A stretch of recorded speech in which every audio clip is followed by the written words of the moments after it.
One of the dynamics that occurs quite frequently comes from a place of misunderstanding on how we do things differently than most real estate investors. The reason we do things differently is we aren't operating or targeting a particular niche. I'm not really trying to get a specific deal. I'm trying to learn what the seller intends to do with that house, offer up different alternatives that they may not have thought of, answer questions as I bring those alternatives to the forefront, and see what they want to do. And based on what they want to do, I'm going to qualify them for certain strategies and disqualify them for other strategies that I'm about to share with you. The ability to do that is going to put you in a position where you can profit from any house, from any seller, in any market without using any of your own money or any of your own credit. You just have to listen and then plug and play, okay? There's an old saying that humans have 2 ears and 1 mouth. Do twice as much listening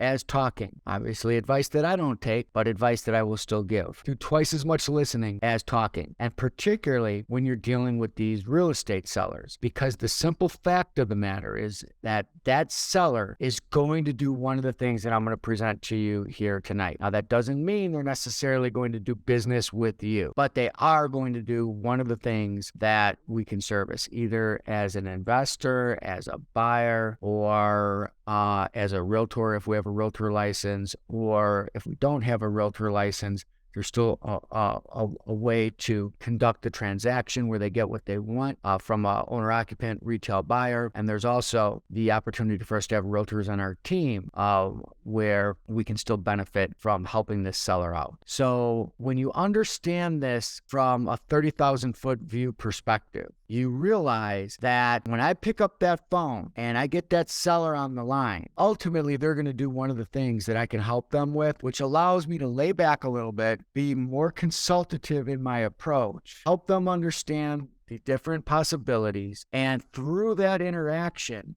what occurs are 2 things that are extremely valuable to you as a real estate investor who's talking to a stranger about an asset that is probably hundreds of thousands of dollars in value, if not millions. They need to know that they can trust you. They need to know that you have integrity. They need to know that you're authentic. They need to feel that you're being transparent. They need to feel that you're being genuine. In other words, they need to know that you are a person of high character. That's not enough though, right? There's lots of great people out there who you don't want to do business with. They also want you to have expertise, competency, ability. But when you marry up strong character, good character, with great expertise and competency, that is a match that's hard to turn away, particularly when they're going to do one of the things that we service anyway. Now, having said that, you're still not going to get most of the deals or most of the sellers, but you're going to get a hell of a lot more of them, And there's a lot of money to be made in this business if you can just up your conversion ratio by demonstrating character and competency. Okay? So I want you to understand that the seller is effectively making us the offer by answering questions.